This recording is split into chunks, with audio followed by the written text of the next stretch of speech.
So one of the themes of our feature will be then and now, comparing how things have moved on since we last visited when we came here in spring of 2016. What are the key things do you think have changed between now and then? I guess we've expanded quite a lot, as you can see when you go down to the winery downstairs. Our facilities, a lot of investment in new tanks, new barrels. So yeah, we're trying to sort of gear up for when our new plantings come online. So key part of that is the expansion process. But the big news for us, I think, is where we're sitting at the moment is our nest. Last time you came, I think we were in a small room next door. Yes. And now we have a state-of-the-art tasting room. So the idea with this is really it's to try and sort of our first experience into getting face-to-face with the consumer. More public-facing. Yeah, and trying to encourage people to come to visit us, see the lovely vineyards, taste the wines. Once people get a real experience of who we are, then they're fans for life, and I think that's a key part for us for the future, and a key thing for English wine in particular is wine tourism. Yes. and really having this experience that people can come and do. Yeah, and I imagine the feedback's terrific when people come here, especially people who maybe don't know English and have come over and come down here on a bus. It's a terrific experience. Yeah, I think so. And you've got the nice touch that you've got the vineyards outside, so you've got the touch of realness, and then you've got a nicely finished, well-designed place inside. So for us, it's all about the experience that you want people to come and taste the wines on location. Taste the wines, obviously, and it's people, you want people to walk away having a warm, glowing feeling about English wines. That's positive. So you're almost creating a mini ambassador for everybody who comes and tries the wine and likes it, and then they go away and tell others. And it just absolutely creates a ripple effect. Absolutely, yeah. So people then go away and they rave about how great English wine is to other people. Yeah, fantastic. And there's a huge amount to be excited about. So John and myself have debated this quite a lot this year. There's a lot of newcomers with maiden vintages. Of course, they're not new. They planted, some half a decade ago. But what are the newcomers this year that have really grabbed your attention the most?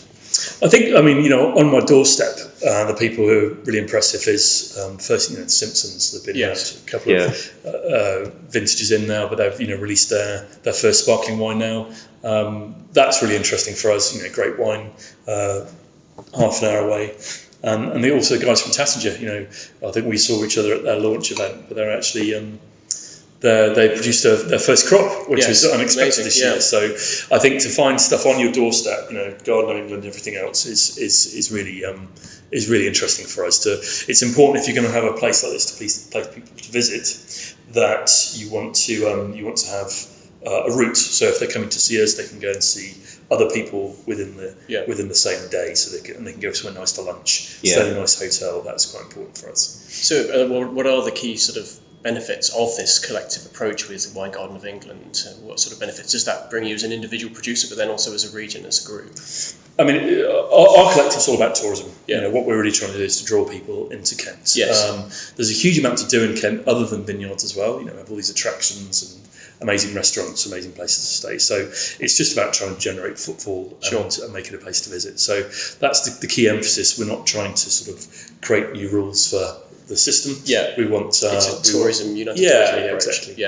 And we think we've got something really special to offer, and we want to tell that story. So that's the key thing, really. Brilliant. And you'd be remiss not to talk about the terrific vintage which we've just seen. 2018 seems to be heralded consistently. I guess you'd agree with all of the hype around the vintage. What can we expect to see from Gusbourne in 2018? Is lots of really great wines. It was a great year. I mean, I think it was an early year. We had a really good crop, and good quality and good quantity as well. More of the same. I think really of just good expression of fruits. We're really excited. We're as we discussed earlier, we're trying to really delve into what we've got in the soils here. So you might want to expect to see some single vineyard offerings in the future. And really trying to work out what's in the depth of the soils we've got. So 2018 should be really, really strong. And talking of vintages, we've spoken in the past about Gusbourne's philosophy to do everything single vintage, from your sparklings to your small quantity stills. Is that a philosophy Gusbourne are sticking behind, especially when we're seeing some other producers moving towards multi-vintage? Is that in your plans, or are you sticking to single vintage? Single vintage wines, that's part of a key important part of our story. And I think the reasons you go down the non-vintage route, one of them is consistency, and I completely understand that. But for us, consistency is also a bit of a compromise, that you're saying you're going to try and make an average wine. And what we really want to achieve is what's the best wine we can make in any given year, and with the resources available to us. So we're focused on making vintage wines, and part of that as well is where we sell our wines. That we're selling our wines in top restaurants, into independent wine shops, where people are engaging you, and you walk in the door and they're telling you about the story and they're telling you about the wine. And we think actually if you're not talking about the vintage, you're losing part of that message. Okay. And you're losing part of that story. And providing you're not making bad wines in any given vintage, then the fact that they're different is a key part of that narrative. So we really like that. So it gives you a bit of a competitive advantage over some of the other producers that may have focused on non-vintage, and you've got a real story to tell from the vineyard, from the harvest that year through to what you actually taste. Yeah, I think so. And I think part of the danger of making non-vintage wines is if your non-vintage wine isn't consistent and you're not drawing on a huge depth of reserve wines, that's actually even more dangerous than making inconsistent vintage wines. So for us, it's part of our story. It's something we're very passionate about. I think you can only do it really if you're making and growing your own wines. Because for us, we're only making wines grown from our own vineyards, and that's a key part of our philosophy, because it gives you wines that are you've got complete control of the quality from start to finish. You pick one you want to pick, you make decisions you want to pick, and you can really enhance the quality, but also it allows you to create wines that have this sense of place and provenance, and an expression of where you're from, and the vintage is, I think, a key part of that story of when you're telling to people. So we're not planning on changing that anytime soon. And I think that vintage story was really clear. I mean, this afternoon we've tasted from 09 Late Disgorge, 2010 Blanc de Blanc, right the way through to some 2018 base wines. We've gone through a bit of a history lesson. What was the highlight from the 8 or 9 or 10 we've tasted today? For you, John? I really like the Blanc de Blanc because it's really the precision, the energy that the wines have got. Even the younger releases, so the 13 Blanc de Blanc was really in a good place. I really like the minerality and the precision on the fruit, and the Magnum was really fantastic, the 11. Again, it's being in Magnum format, it's going to be really interesting to see how that develops and ages, but I'm a Chardonnay lover, so I really like those Blanc de Blancs. Me too. They resonate really well with me. It was fantastic doing that tasting, because we tried wines that were significant cork age, late disgorged, different bottle formats, and they really just showed all the different tools at your disposal of how you want to express the fruit you've got. And talking of the tools, we were in the winery and we saw all the large range of components that you work with, both in the tank and in the barrels. So that again allows you to really deliver great expression on each vintage. It's a key part also if you're making vintage. Obviously, the elephant in the room is how can you make consistent wine of a certain quality each year, and the way we do that is by having lots of blending components. So we have 14 different vineyards, and within some of those vineyards you have 40 different clones, and where possible, we'll pick each of these different blocks separately, pick them all separately by hand, press them, ferment them. And at the end of it, when we come to blending, we have maybe 100 different parcels to play with from tank, and then probably another 100 from barrel. Yeah, amazing. And what that allows you to do is to get that consistency of style by using the different components.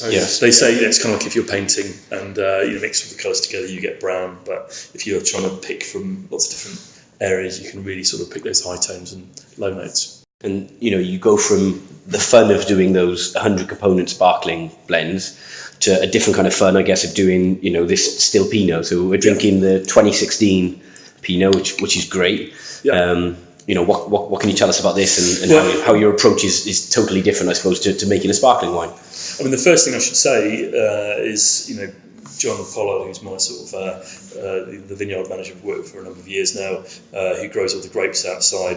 And, it's a very easy job for me, because all the fruit we get is perfectly ripe, perfectly clean, and great quality. So you can't do the job unless you've got this fantastic fruit to work with in the first place. So all the fruit comes from this vineyard we're just looking at just out in front of us here, Boot Hill, and really it's we tried to make a wine that there's no point in England trying to make a red wine that is a sort of central Otago, big extracted. style because we don't have the sunshine. We can't do that. But what we can make in England is light, pretty, perfumed styles of wine.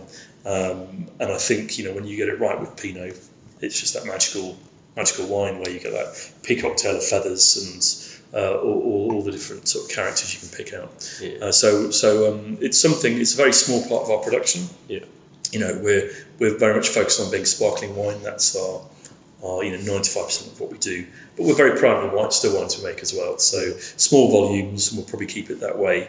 But we think we can make something really special. So it's delicious. Amazing. Yeah, very enjoyable. Really pretty. Really, really focused. Really great. And you became a father earlier this year, so massive congratulations on that. How's that changed your thinking on the future? And are there any plans to, a Gusbourne wine family? Oh, crikey! I don't know. She's 3 months old, Yeah. so we'll get to that in the fullness of time. But it's you sort of you realise that winemaking in this sort of business we're in, it's a generational business. So it's not about making a quick buck. So I'd love it if my daughter followed suit, but I think that decision's up to her. She hasn't quite got to that stage yet. Terrific. Thanks very much, Charlie, for your welcoming hospitality as always, and going through the full range of wines. It was quite an experience to taste the collective history of Gusbourne and a few things from the future as well. So it's a pleasure to have you here, and welcome back at any point. Yeah, very much. Very Look forward to another visit in the coming year or so. Yeah, and hopefully we've moved on, new things to offer, indeed, new products. Yeah, exciting. Well, cheers. Very exciting. Cheers, guys. Yeah, cheers. Thanks. Cheers, Charlie. Nice, guys.